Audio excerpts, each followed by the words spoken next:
Hi folks, Mike Lambo here. This is the instructional playthrough video for Squadron, a solitaire game. This game is loosely based on Hostage Rescue Squad, but there are some key differences and mainly one I think are probably improvements to that system, and it's a little bit more advanced in some ways. So first of all, the maps are bigger. Not physically bigger, but in terms of the number of tiles or squares, there are more on the map, and therefore a little bit more, well, there are more choices, more ways to approach things, perhaps new tactics you can use and so on. You've got more terrain to get through.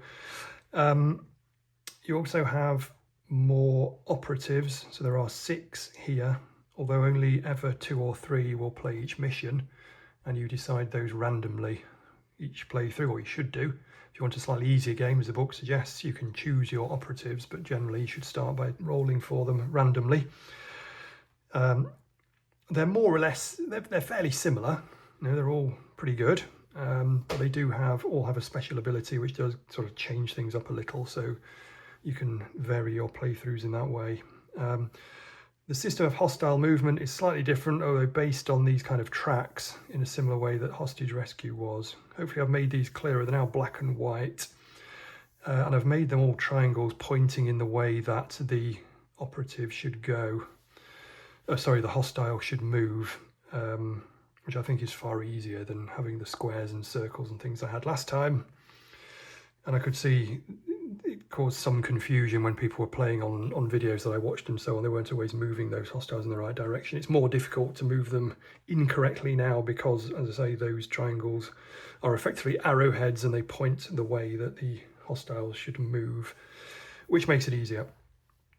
There are more varied objectives than there were in Hostage Rescue as well. So not just rescuing hostages, or there are some of those missions. There are also missions where you are required to gather information or to kill a particular gang or crime boss, if you like. There are also missions where you have to blow things up and escape. So, you know, lots of different things to do, and again, that just keeps things a little more fresh from game to game, I think. Okay, without further ado, I'm going to get right into it and explain things as we go along. I'm sure, as ever, the first few turns will take longer, but as we get into it, you'll see it plays very quickly indeed. Once you're used to this game, you'll find that you are doing your operative turn in 30 seconds or so, depending on how much thought you need to put in. Obviously, that varies. And the hostile movement, again, it does depend on how many hostiles are on the board, but typically there'll be sort of 3 to 6. And I find that that takes certainly no longer than the operative phase, and if not, most of the time much quicker. And again, we'll see how that works as we get cracking. So I've chosen mission 6, which is challenging. Well, they're all challenging, to be honest. I should probably know that by now, shouldn't I? Since I lose most of my instructional playthroughs, as I'm sure you've seen.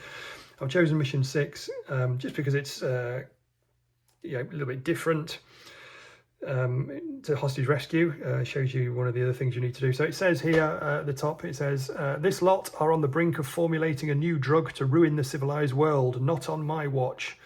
So the instructions you get from your sort of mystery boss. And the objective then is to plant explosives on the drugs tile, which is this one here, detonate them, and then escape. And I will try my best to remember to detonate them, because while I'm talking to the camera, it's the sort of thing I could well forget.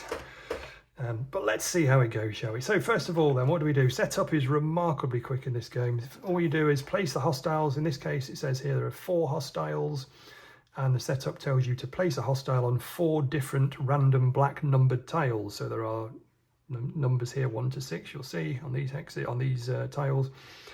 And we need to place hostiles on 4 of them. What I find, rather than rolling for 4 tiles, what I find easier to do is roll for the 2 we're not going to put them on, because that's less dice rolling and you're less likely to get duplicates and re-rolls and so on. So I roll the 2, I get a 1 and a 6, which tells me that my 4 operatives, sorry, not operatives, hostiles, let's get the terminology right, my 4 bad guys, in other words, are going on tiles 2 to 5. So I'm going to place one up there. These counters, by the way, obviously come with the game, but I've made them and coated them in something called Plasticoat, which I did a video on, so have a look at that on my YouTube channel, because they're great. Kind of come out looking sort of really plasticky, and you know, I feel like I could spill my beer on those and they'd survive quite nicely. They're not, no wear and tear. I've play tested virtually the whole game with that one set of counters and I've got no wear on them at all. It's great stuff. So that's that. So we've just got 1 and 6 empty here. So they're my 4 hostiles placed, and then it says place two operatives on the green, dark green arrows. That's these 2 here, and which point into the map. So these 2 here. So we're going to roll for two operatives. There are 6 operatives. See here, there's Ash, Bill, Cal, Dev, Eve, and Finn, cunningly lettered A to F. I'm going to roll 2 die and do the sort of matching die. So 1 would be Ash, 2 would be Bill, and so on. I've got 1 and 6. So I'm going to have Ash, and I'm going to have Finn. You see the operative counters are colour-coded to the operative chart over there. So it's nice and easy to find what you need. And at this stage, it doesn't really make too much difference, but I'm going to place them in here, I think. Okay, let's have a quick look at some of the special abilities of these guys. So I've got Ash, who is strong, and so he can move with a body for 1 action cost. Okay, so in other words, he can pick up a hostile dead body and move with it using only 1 action cost. Whereas usually the move with body action costs 2. Okay, so his strength will come to help us there, hopefully, if we need to shift some hostiles around once they're dead, hide them, in other words.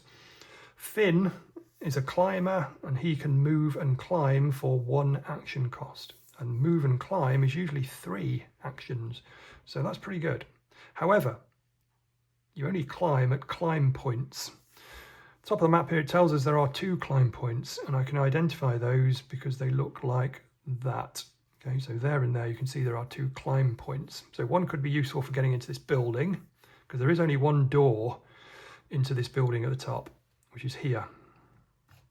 And there's only 1 door out the back. We've got to get to this light green arrow and move off the map to win after we've blown the drugs.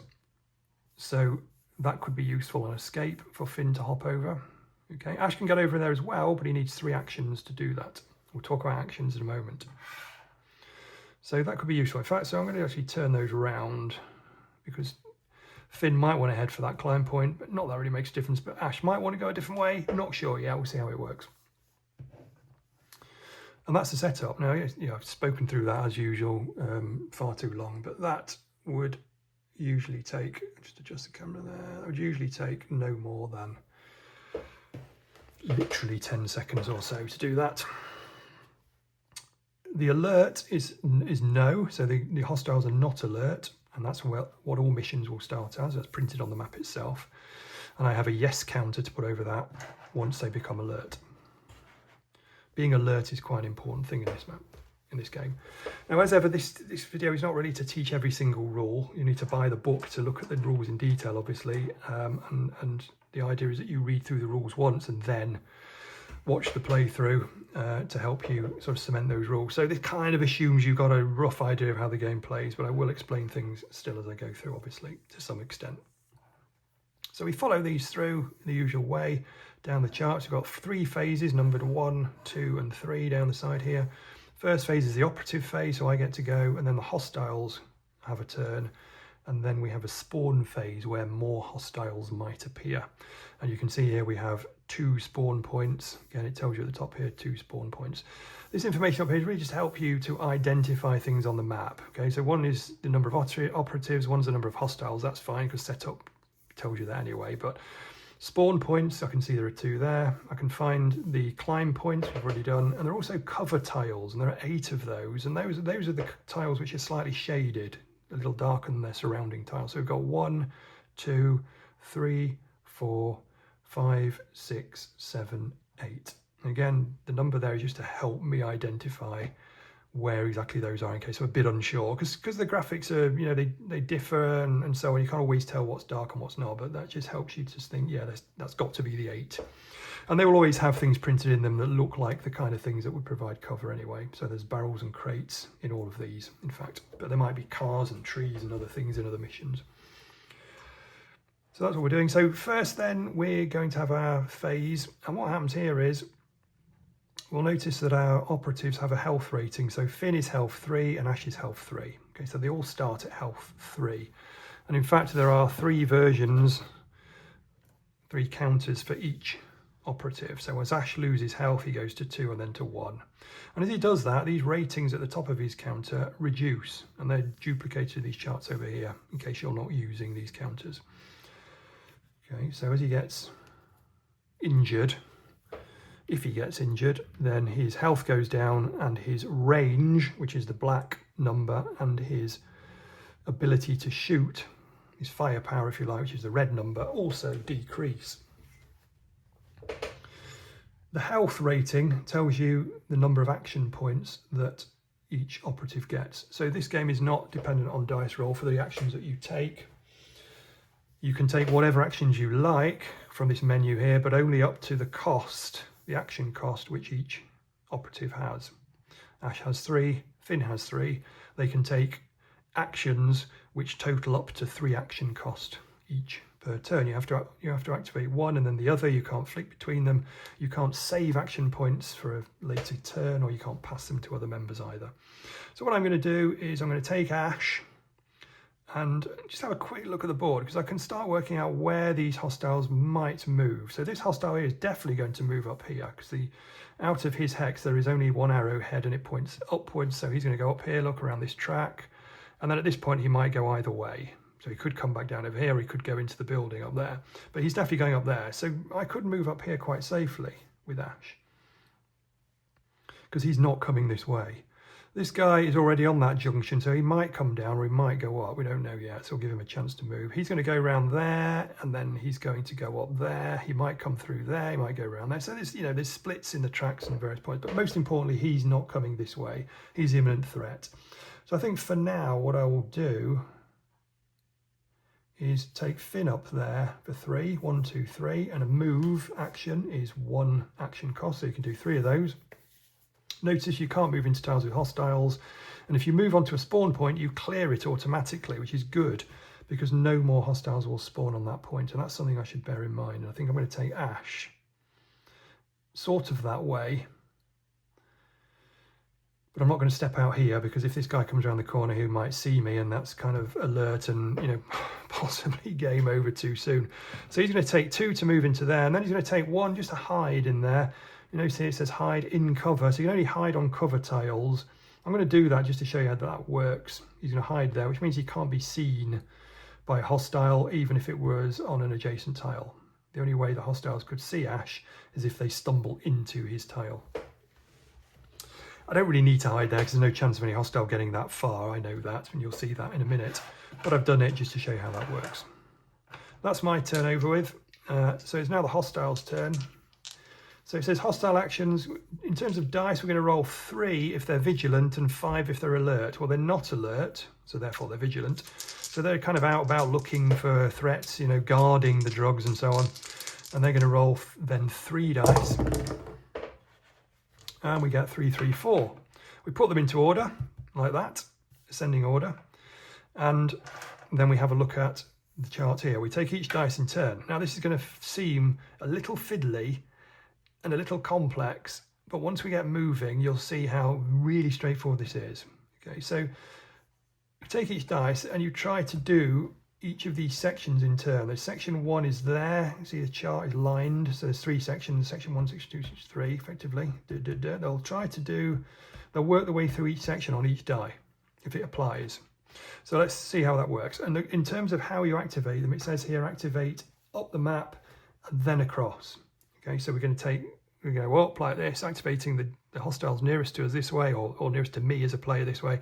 And then if there's 2 on the same row as there are here, we're going to go that way, so he will activate before him. And that is important. It's important always to do that, because hostiles cannot pass through each other.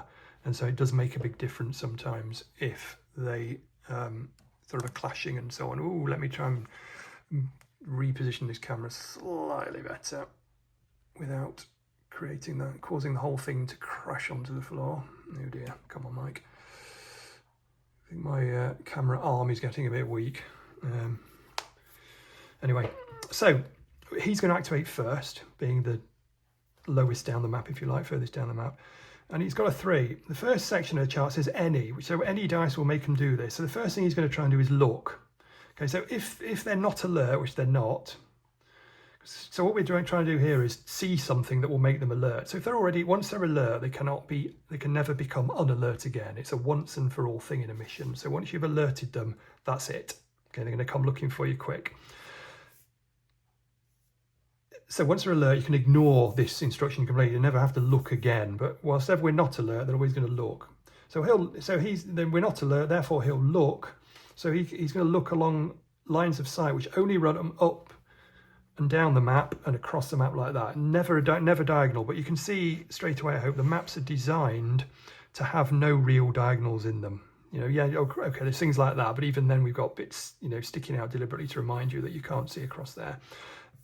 Only up and down, but there's nowhere on the map where that's really an issue. They're designed to be almost like pathways all the time. So he can see across there. Okay, you can see through cover tiles, and you can see up there. Can't see through this wall, so he can see that tile and that tile, and he can see across here, but he can't see through that door because you can only see through a door when you are adjacent to it. So if he was there, he could see back into that tile there. If he was there, he could see right out along this whole row because he's adjacent to the door he's looking through. If he's here, he can see all along here, but not into there. Okay, so same with windows. You know, you see through doors and windows if you are adjacent to them on either side, but once you are, then you can see as far as you can through the door, if that makes sense. So that can be quite tactical when you're kind of shooting at each other later in the game. So he can't see, so he basically can't see, and he can't see Finn because it's diagonal, he can't see around corners, he can't see anything else. He can't see through this rock, he can't even enter this rock. These rocks are inaccessible, okay, they're great big stacks of high rocks. So he can't do that. Then he's going to try and shoot. He can't do that either because you can't see anyone. We already know that. So we really only have to consider shoot if you can actually see anybody, which you can't. So you can't do that. So this dice is still in play. So he goes to the next section of the chart, and this applies if you've got a 1, 3 or a 5, which we have. And it says move. If there is a white arrowhead in the current tile, move 1 tile in that direction, if not blocked. Okay, so it could be blocked, for example, by another hostile. There is a white arrowhead in his tile, so we'll move in the direction of that points. So that's really easy to see. Now there are 2 white things here, but it's obvious one's in and one's out, so he's going that way. Yeah? Nice and easy. And I think that's clearer than it was in Hostile Rescue Squad. Sorry, Hostage Rescue Squad. Okay, that's his 3. His next 3, then he still can't see anybody, can't shoot at anybody. He gets to 3 again, so he's going to move, same again, move in the direction of the white arrowhead. Okay, probably should complete this section. It doesn't apply, but it says if on the same tile as a hidden operative. So if you'd moved into this tile, then they would have a knife fight, and we might get to see how that works. And also I can use my Overwatch if I'm using Overwatch, which is that thing, you know, where you can shoot on a hostile's turn. And I can do that as well. But none of that's relevant. It's all really obvious when that becomes relevant because, you know, something happens, you know, you move into that tile or whatever. So he's gone white, white, and then the 4 is exactly the same, except it's exactly the same instruction.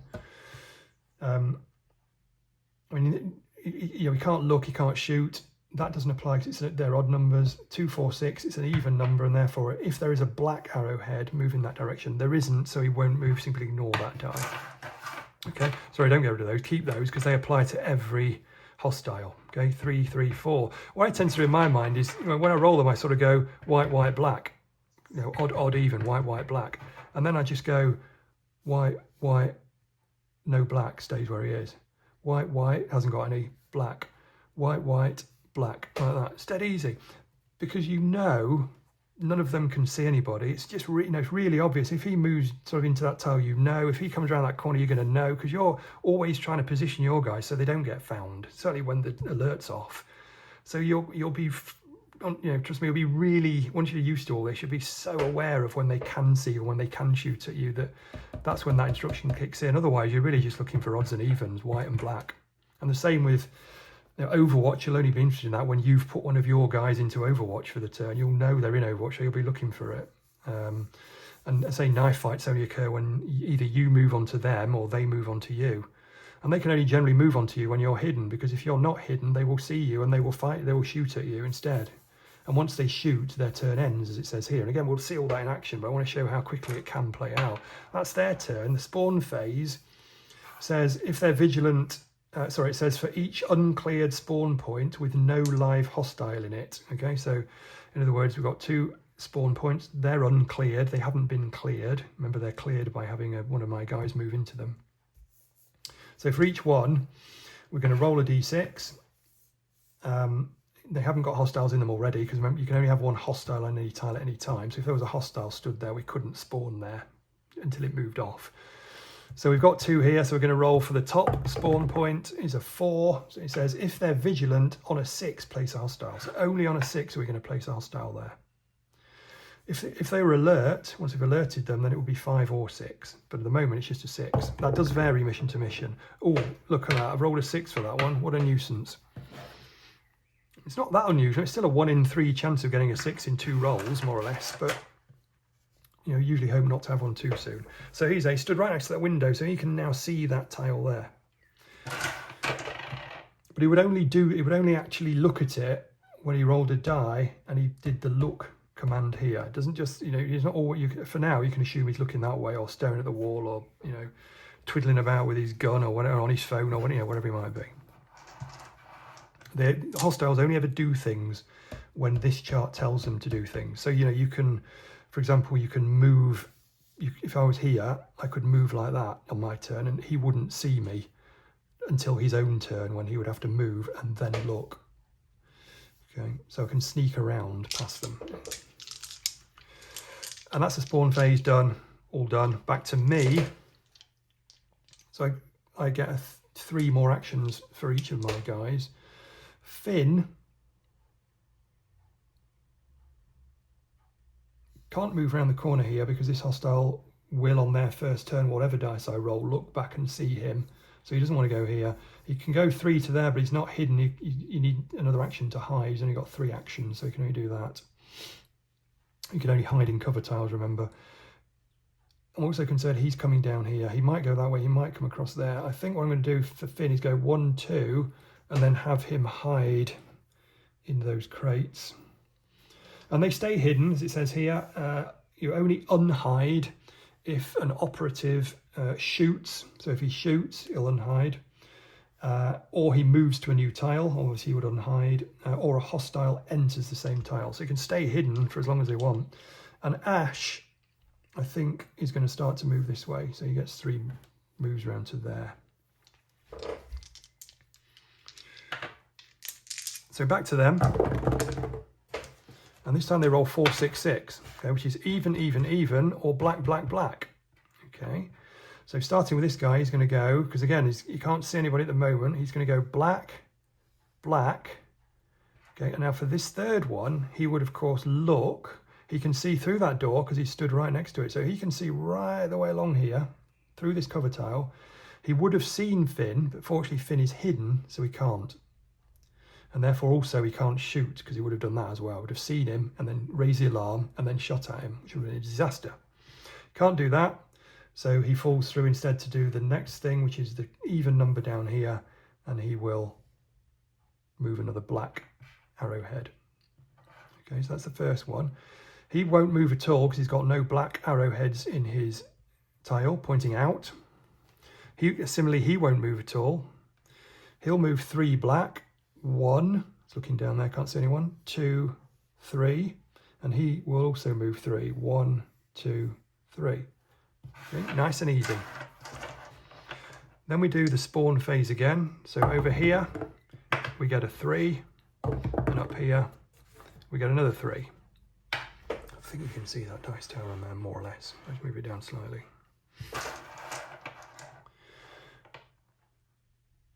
End of turn. Next turn. It's a pain that he's not moving. Really want him to shift on before things get too out of control. I'm going to leave Finn hidden there because if he comes around that corner, I want to be able to sort him out. I'm going to leave Ash as well, I think.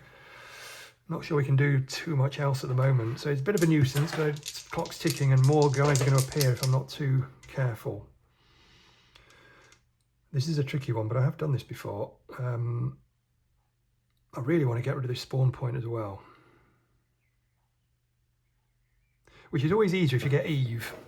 Because Eve is agile and Eve can move through windows. Nobody else can. Okay, she can get through these little windows. Everyone else is too big for that. She can squeeze through them. So it's really easy to take that spawn point out. Yeah, I think I'm just going to have to sit tight and hope. I want him to pass by and I want him to go away, basically. So let's roll again. This time they get 2, 3, 5. So odd, sorry, even, odd, odd. So black, white, white. Always checking for looks, remember. We're going to start, remember, they're going up. So we're going to start here. He's going to go black, hasn't got a black, so he's going to go white. And then he would look first. We can't see, thinks he's hidden. But he's got another white, so he then moves there. You still can't see Finn, but obviously that's becoming an issue. Next guy, black, has no white in his tile, won't move. He's got black, won't move, white, white. He goes black, no whites. When he goes black, no white arrows in his hex, going outwards. So that's them done. Spawn here, get a 1, spawn here, we get a 2. Nobody comes, that's good. Okay, now I'm going to move Ash up there for 3. 1, 2, 3 into there. He hasn't got enough actions to hide, but for now he's in there. And if you get shot at, you still get cover from these. So even if you're not hidden, well, if you're hidden, obviously you won't get shot at because they can't see you. But if you're not hidden and they do shoot at you, you still get cover from being in a cover tile. It's not the best, and obviously it'll cause an alert if the hostiles fire at you, but nonetheless it is some cover. Now Finn's got a decision to make. He can either sort of run away, get down here somewhere and hope this guy doesn't come after him, or he can deal with this guy, and I think what we're going to do is deal with him. So Finn is going to shoot. Okay, it takes 1 action to shoot, and you remember you automatically become unhidden if you shoot. So we'll take the hidden marker off him, and Finn is going to roll the number of die in red on his tile, which is 3. His range is 5 tiles, so he's no problem with the range because he's right next to him. He's adjacent, he's only 1 tile away. And in fact, if we look at, there are modifiers for shooting. Shooting at range 1, you get an extra die. So point blank range, Finn gets an extra die. He's got 4 dice now. It's 4 dice. Okay. None of the other modifiers apply. Let's have a quick look at them. We're not shooting through or into cover tiles, so you would lose a die for doing that, but he's not in a cover tile, so that's fine. We're not deemed to be shooting through that tile. You know, through a tile would be there. If I shot him from there, that would give him, in fact, it would give us both 1 die deduction bonus when we're being shot, but that's not happening. We are shooting at range 1, we've gathered that, and each tile distance above the weapon's range. So although the range of Finn's weapon is 5, that's the kind of effective range. If Finn was shooting at range 6 or 7, then he would lose 1 or 2 dice accordingly, and so on. That doesn't happen too often, to be honest, but if it does, just something to bear in mind if you're shooting at particularly long range. Some maps have longer sort of passageways where you might end up doing that. So Finn gets 4 dice. Remember, this is his first action as well. You've got 3 chances to shoot this guy. So he's going to fire. What he needs then to shoot, it says here, 5 to hit, 6 to kill. And hostiles all have 2 lives. Okay, they all have 2 lives. And it doesn't say that on the tile, but that's because it doesn't really come into play for anything. But there's a counter to replace them for if they're injured. Okay, so a 5 will injure them, but a 6 is deemed to be a sort of headshot, critical hit, if you like, and that kills them outright. So Finn's going to roll 4 dice. All the weapons have silencers on, so this isn't in itself going to alert anyone. So Finn rolls 1, 4, 4, 5. So that is no critical hit, but it is a hit. So this hostile is hit, and we can replace him with, sorry, just nudge the camera there, Mike, an injured hostile. And we'll see that what's happened there is his stats have reduced. So his health gone down. He says he's injured because there's blood everywhere, but also his range is reduced and his firepower has reduced to 3 as well. Okay. So that's my first action. We've got 2 more action points to use. So Finn is now going to because what we don't want to do is leave this guy alive, because you'll notice here the shoot has an asterisk next to it.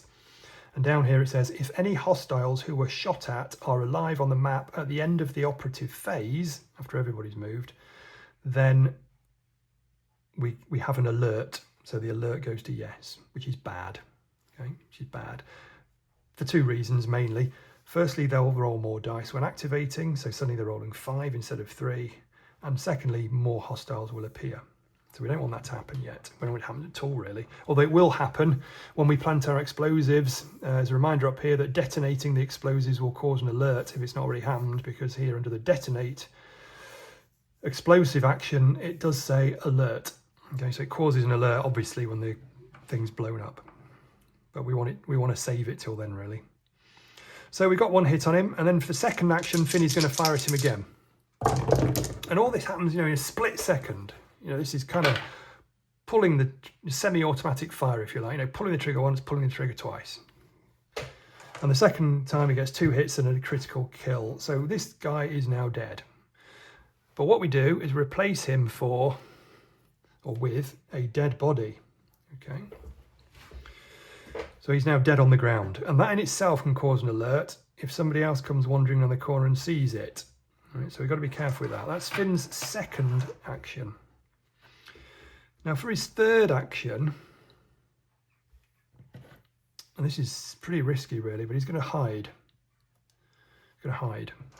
He can't move this body, he's only got 1 action left. He could move into this square, into this tile, but then he's a bit exposed. So what I want to do is just hide, and hopefully next time we'll be able to do something about that body, possibly, depending on what this guy does. There is a danger that he's going to come around that corner and then see the body, and that's going to alert, but there's nothing we can really do about that, other than not have killed the guy in the first place. But I want to try and get some progress going. We've already done Ash, that's the end of our turn, so we go back to the hostiles. Remember, they're not alert yet, nothing's alerted them. We've silently killed this guy. Nobody's seen that yet. So they're still rolling 3. Okay, this might not be too bad. They get white, black, white.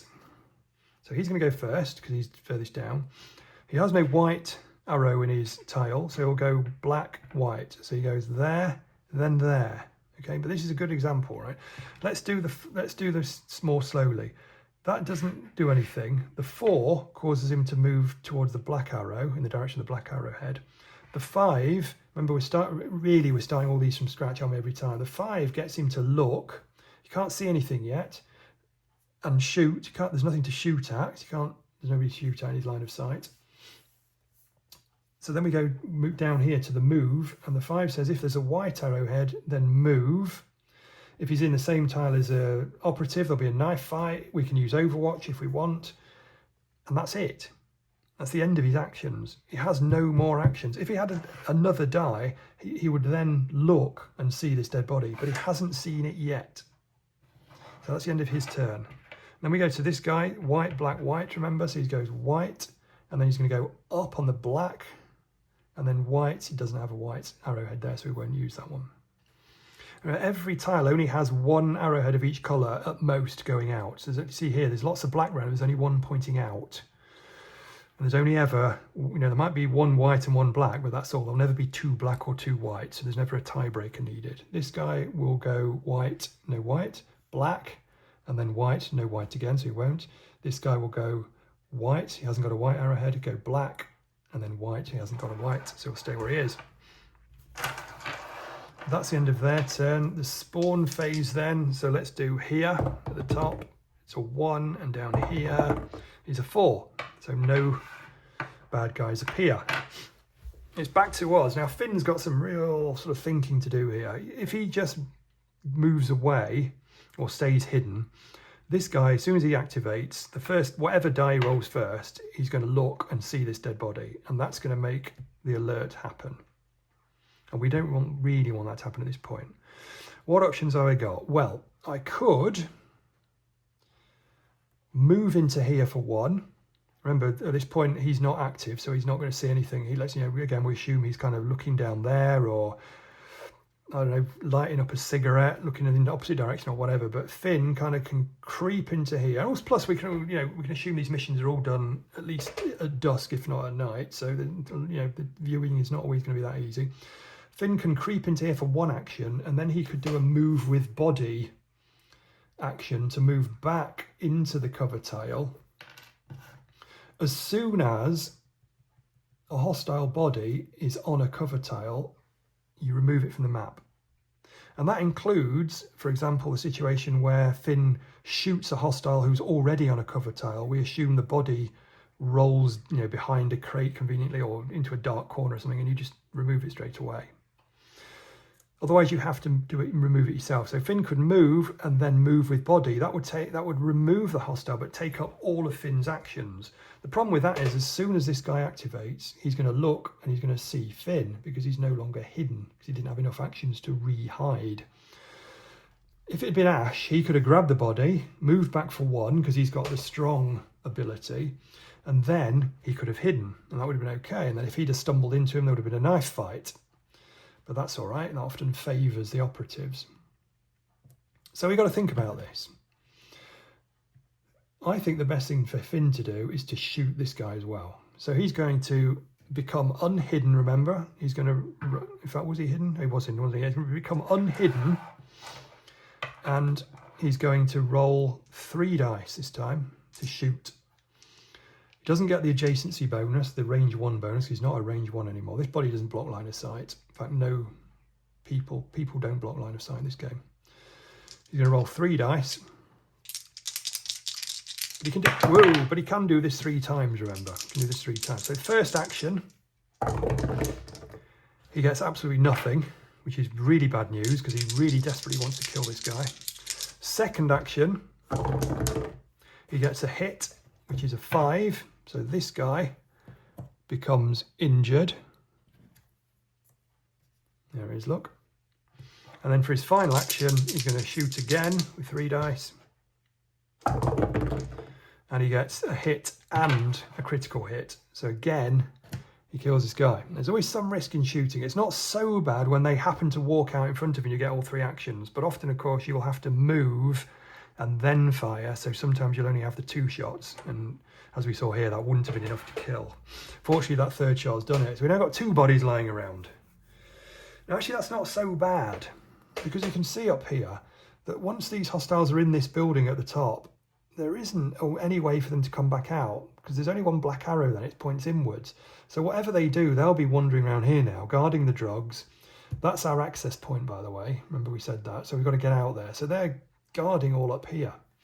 The only way somebody can come down here now is if they spawn at this point. So what I'm tempted to do, rather than try and hide all these bodies, which is going to take a few turns, I want to get someone on there, clear that spawn point, then I can forget about them because they can't be seen from in this building. There's no window here to see that. That's behind this wall, so that can't be seen. So I think tactically that's what I'm going to do. Now with Ash, he's still got to go. And I was thinking actually during that, if Finn had failed to kill that guy, Ash could have moved here and he'd have had 2 shots. But he would have only been rolling 2 dice because he'd have been shooting through this cover tile. But nonetheless, he could probably have finished him off. So we've got to start getting towards this top bit now. So Ash is going to go 1, 2 and wait there. He's going to try and get through this door, I think. It's easier than going over here, which, remember, takes all your actions. So then you're hanging around a bit here. He doesn't want to stop there because there's a window and any hostile in that tile will then be able to see him. So he's just going to go there and wait. And Finn's done his, so that's Finn done. So let's go then to the hostile phase. Remember, they're still not alert. So they're still rolling 3 dice. They get 1, 3, 3, which is 3 white, assuming they can't see anybody. So this guy won't move. In fact, none of them will move because none of them have any white triangles on their tiles. So they'll all just stay where they are. None of them can see anything. They can't shoot at anything. So that's okay. Let's do the spawn. This one gets a 4, nothing there. This one gets a 1, nothing there. So then we're going to come back to us. Finn's going to go 1, 2, 3. Move over to there. And Ash is going to stay where he is. Still can't really do anything yet. We're waiting for a situation where we're waiting for a situation where maybe they just move away a bit. He's got to try and get in there somehow. This is tricky. But this is what we desperately need to get done. Back to them. They get 2, 3, 4. So black, white, black. Him first, he goes black, white, and then black. There's no white. You can't move the black because this is blocked, so you can't do that, which is why it's important to get the order right. Okay, so you always follow the order no matter what happens. So black, he goes first, remember, because he's nearest to us, and then for the first in on coming in from the left. So he goes black, then doesn't move. Okay, he's looking through that window, though. He would have looked through that window had Ash been there. He's not, that's okay. He goes black, white, and then he has no black arrow, so he won't do that. And he goes black, white, no white arrow, black. So he goes like that. Okay, still none of them can see anything or shoot anything. You can see how quickly that goes. Spawn, this one, all gets a 6. So there's another guy appearing up there in the building. And this one gets a 1, fortunately, so nothing there. Back to us, Finn goes 1, 2, 3. And that's just by getting to that spawn point, clears it automatically. So in other words, what Finn's done here is just checked out this little building here, this little annex, and found it empty. So he's like, you know, all clear here kind of thing in his earpiece to Ash. You know, he's just cleared. He's not had to kill anyone or anything. He's just found it empty. But until we do that, we don't know whether they're empty or not, and new guys, you know, are appearing, sort of thing. So here, you know, we don't know how many guys are around here or I don't know, whatever, coming in. It's actually a picture of a trap door, but that's, you know, doesn't necessarily mean they're all kind of underground, but they might be. But that's where they're appearing anyway. So that's done, and we can see the cleared token there is actually a closed trap door, just to remind you. So no one else can spawn on there, which is great. And Ash, again, he's probably going to stay there. Because if he doesn't want to go there because he'll see him. If he goes there and he moves, he'll then see him as well. So you just got to be a little bit careful, stay there. In fact, he's tempted to move back here. And, not yet, maybe. Let's leave it there. So that's us done. Let's go back to them. Still, they're not alert. They get black, black, white. So we go, this guy first goes black, black. And he has no white arrowhead, so he won't do that. He goes black, black, and then white, but he can't get in there, so he won't do that. He goes black, black, no white, and he goes black, no black, no black, white. Yeah, black, black, white, so no blacks, he just does the white move.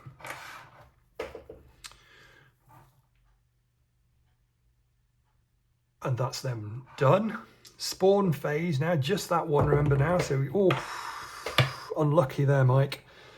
We've rolled another 6, so they are still piling in from over there. It's going to get tricky now. We've got 5 of them, and they're all going to stay in this building here. So it's going to be tricky to work out exactly what we're going to do here.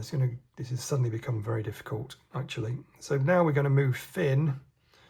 So he's going to go 1, 2, 3 up onto this cover tile.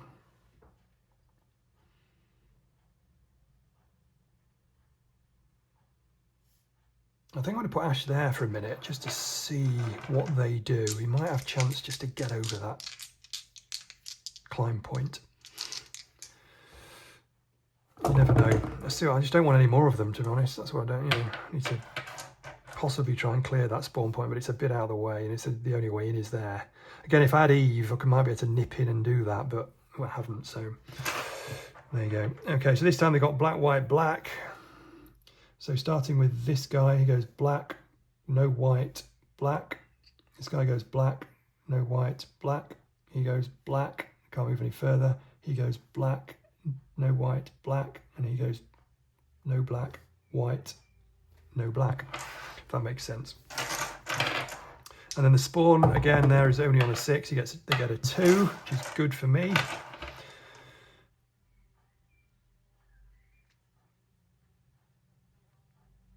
So what am I going to do now? Ash can't get over there. I needed them to clear off quickly, but they didn't do that. And he's going to come around there any minute. So this is tricky now, how to get in here. We might just have to blow our way in. Or blast our way in somehow with it. Not blast, but shoot. That's the word I'm looking for.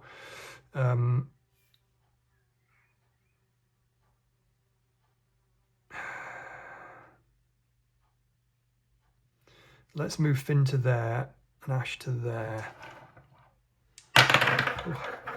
I'm dropping a lot of dice today, I have to say. Sorry about that. It's really a bit painful on the ears, isn't it? They get white, white, black.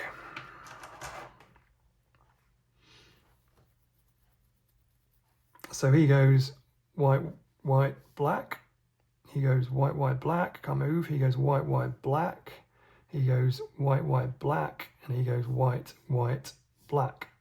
Okay, so notice that some tiles do have multi-directional arrows, but it still works the same. If he rolls a white, he'll go back on himself. If if you rolled a white black, he would go like that. So sometimes they do a little dance, but that's really just because they're kind of checking areas out and stuff. So we'll see what happens with them. So that's them all done. Again, they didn't see anything, they just moved.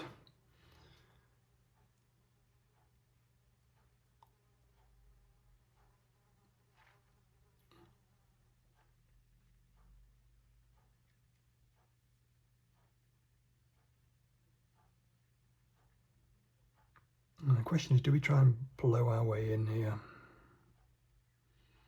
I can't really do it, can I? I think I need to come over there. Although we could shoot him. It's going to cause the alert whatever I do, which is not great. It's been a bit unlucky with the number of guys that have come out here.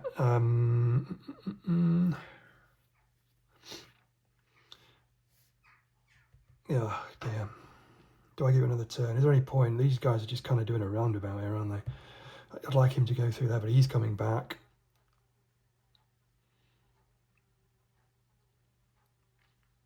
I think it's probably a bit slow to start with. He needs to get up quick to this top bit.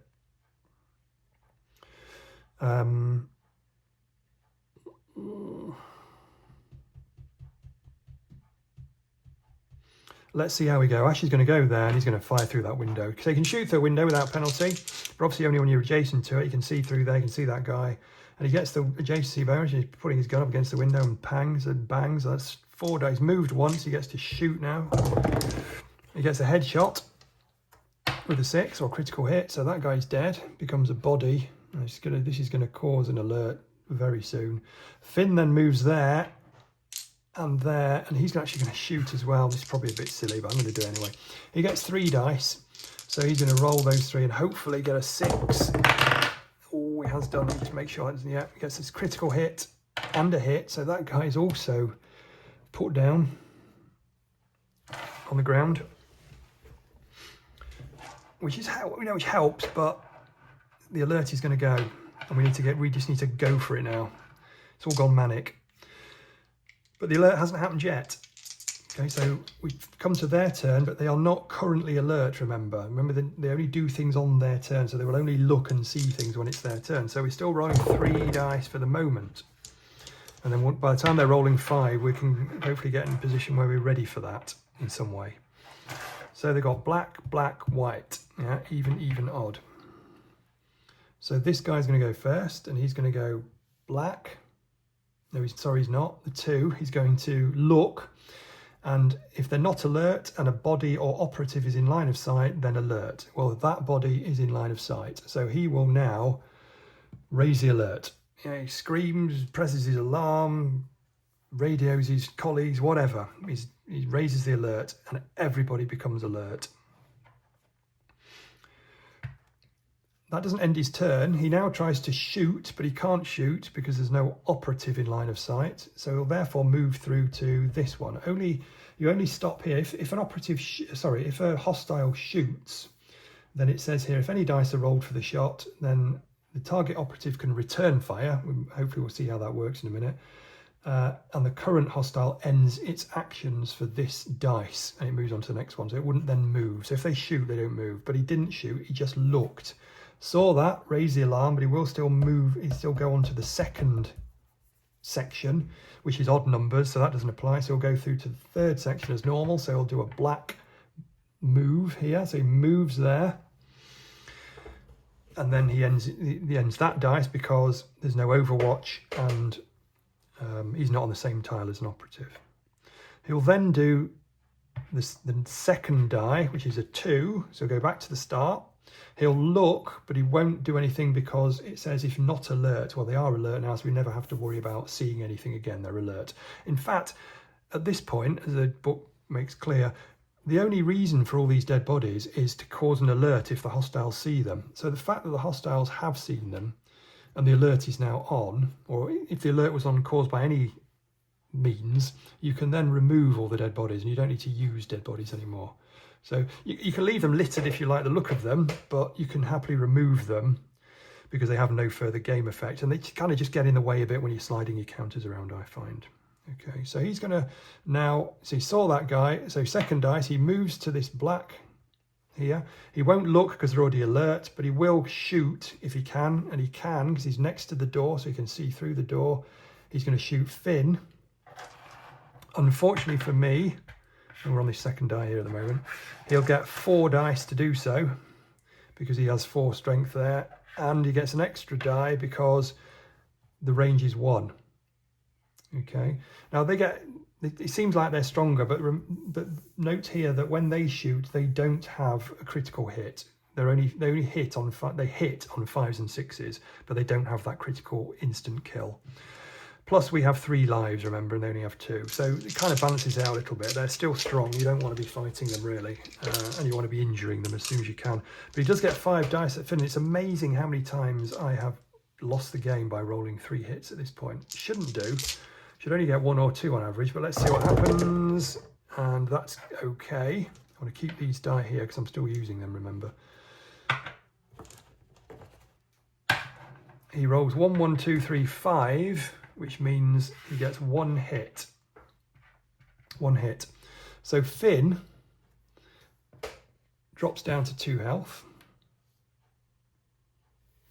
Okay, so instantly we can see that whilst his range he's maintained his range, his ability to shoot at range at 5, his firepower has dropped to 2, and of course he only gets 2 actions each turn.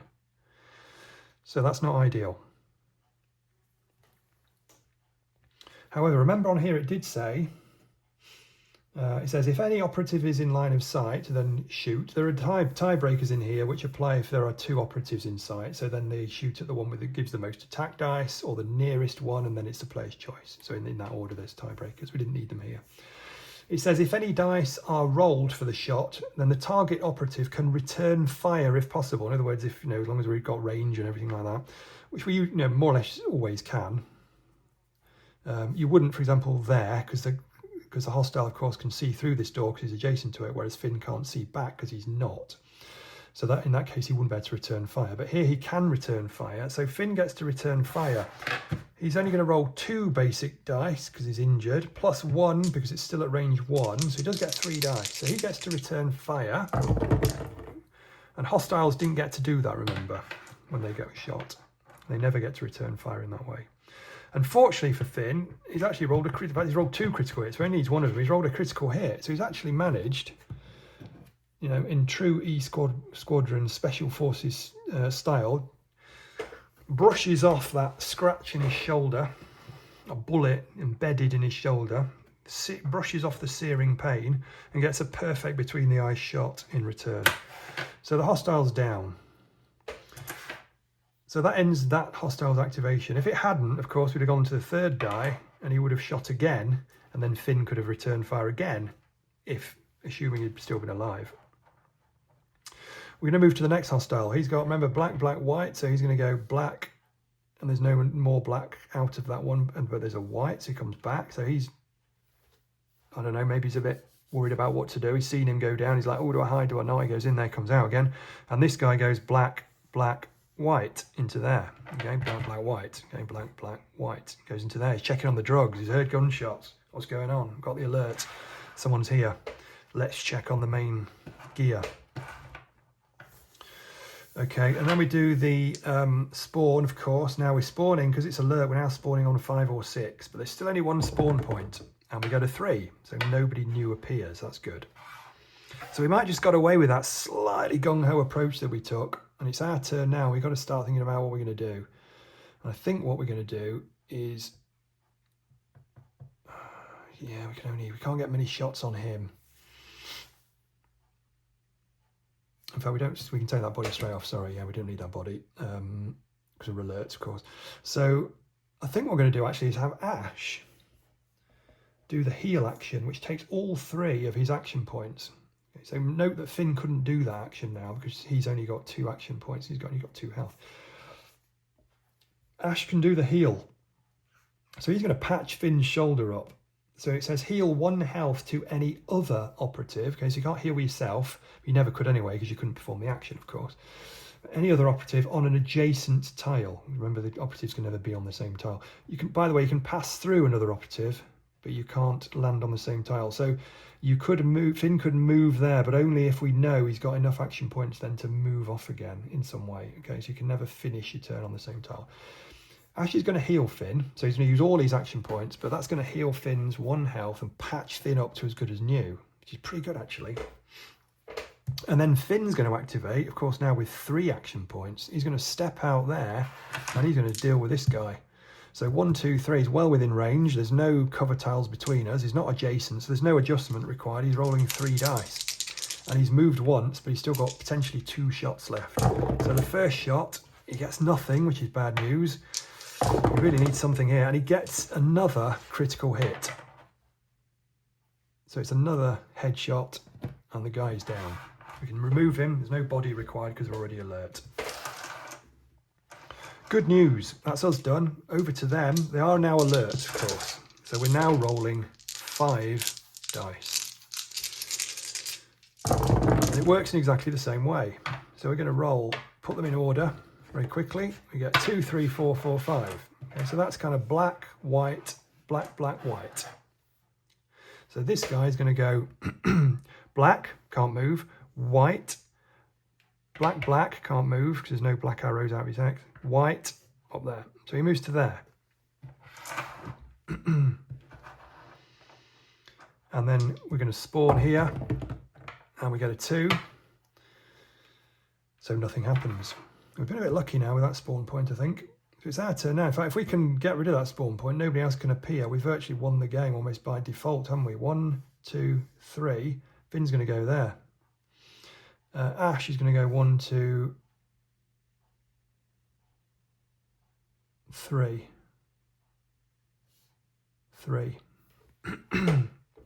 Knowing that he's going that way. So that's us done. They get 5 dice again. So this time it's 1, 2, 4, 5. That was a 6. So we got 1, 2, 4, 5, 6. So white, black, black, white, black. White, black, black, white, black. White, black, black, white, black. Okay, so they couldn't move on the whites, but he moved on the 3 black rolls. And then we do a spawn, and we don't get anything, which is good. So Finn can now move into there and close that spawn point off. That's great news for us. I never managed to do this before on this. So he goes 1, 2, 3, comes back out. Never managed to close those on this mission before. Always had to blow the drugs and try and get out after that. There's always been guys wandering around over here.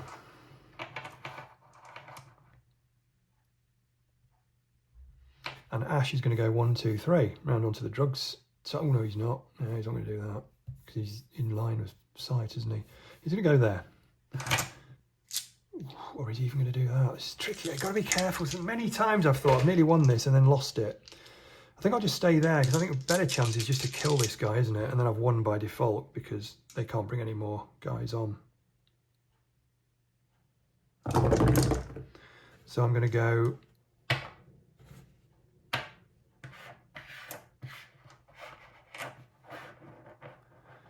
to him. 1, 3, 3, 5, 6. White, white, white, white, black.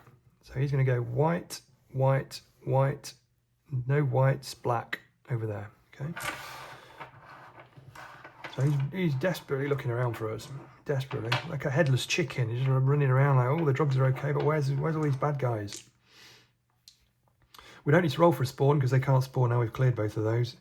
So what we're going to do now, I think, is have Ash step out. He's going to have a shot at him with 3 dice. No adjustments. He gets a headshot.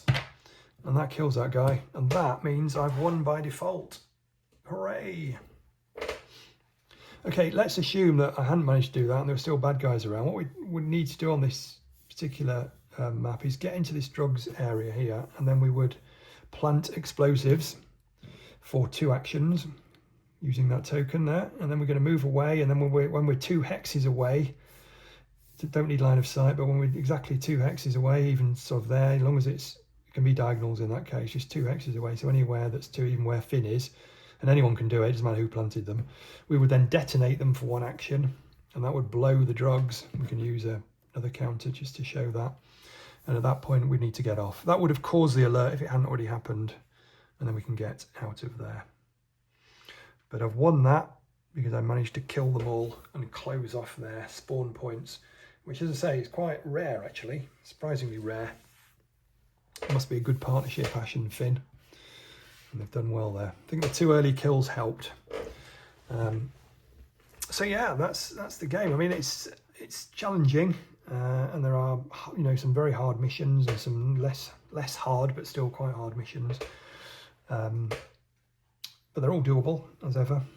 And that's, you know, we've covered most things. There's Overwatch, which works in a very similar way to you know, most games that have Overwatch in them. So usually what you're going to want to do when you're going to want to use that is, if you've got an operative that's heading towards one of your guys, then you could, and it's usually best to be as close as you can, but if you go into Overwatch, it's probably not the best situation there, because you'd probably rather hide, but say you were there and he was coming up here and you couldn't really get away, you put Ash into Overwatch for 2 actions.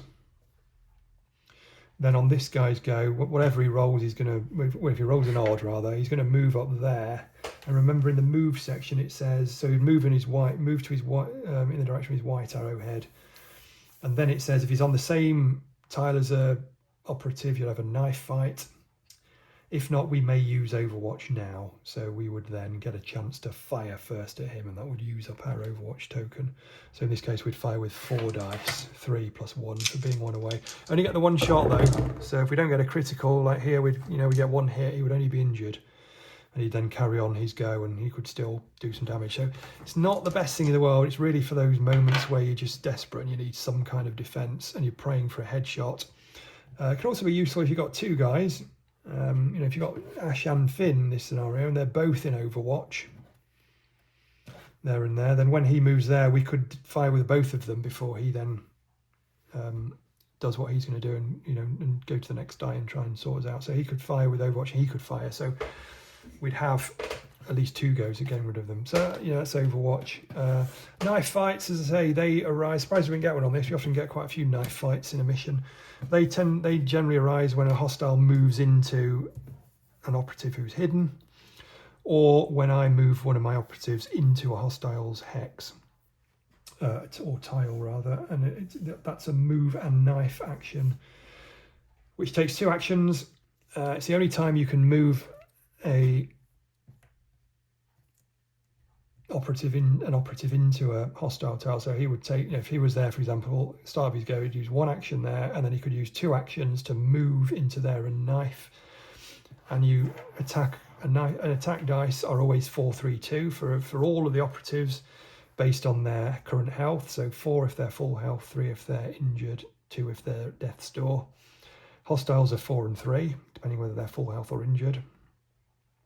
The operative always gets to roll first, whether, because whether they jump out to them or whether they move into me when I'm hidden, it's always going to be a surprise attack. So the operative always goes first. Did I say operative? I meant operative. Operatives always go first. So he would get 4 dice there, according to this, to attack him. There are no critical hits in a knife fight. It's all just hits for 5 and 6. That would, of course, kill that hostile. If I didn't kill him, if I just injured him or didn't hit him at all, he would then return with the appropriate number of dice, attack, and then Finn would fight back. And so in other words, it's a fight to the death instantly. You just keep rolling alternatives until one of them is dead. So they're useful in terms of getting rid of a hostile. They never cause an alert, so because we're either going to kill him or he's going to kill me. And of course, knife fights happen very quickly, and in fact, we're talking about a few seconds, even though we're rolling a few times. So it's very quick. I either get him or he gets me. If he gets me, we lose the game. If I get him, I can carry on, although there will be a body, of course, unless he moved into me, or if the knife fight takes place on a cover tile, then obviously the hostile will disappear, the body will disappear because it's already on a cover tile. think that's about it. As I say, there are climb points, which are particularly good for Finn. Eve can get through windows for 2 action cost. I think that's it really. So plenty to it. A lot of variants. Missions never play out the same way, and of course you've got different abilities here. Let's have a quick look, shall we? Bill's a fighter, so in fact his range is pretty rubbish. He insists on going around with a pistol. Throws a reasonable amount of dice, but he's only shooting at range 2 and 1. However, when he does a knife attack, he rolls 6, 4 and 3 dice. So you want him sneaking around, you know, killing people with his blade, really, particularly when he's at full health. So he will, you know, he's good at that. Cal, on the other hand, is a sniper type, not really a sniper rifle as such, but he likes to kill from range. So his ranges are huge. He also rolls a lot of dice to attack, but he only kills on 6s. So he only kills with critical hits, even at range 1. You know, it's just that's what he does. But he does shoot through and into cover without penalty. So he's, in a right situation, he can be really useful. Dev is a medic, so he performs a heal action that we saw Ash do, but only for 2 action cost. Eve, as I say, can move through windows, and for 2 cost. No one else can move through windows at all. And Finn can climb for 1 action cost, and that costs 3 for everybody else. So, you know, depending on who you get, it can make a big difference. And some missions are 3 operatives, so again, that, you know, it's a good mix. You're unlikely to get the same 3 in any 2 games. So that does change how you approach certain missions.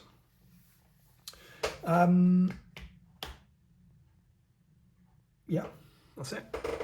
Thanks very much, guys. Cheers.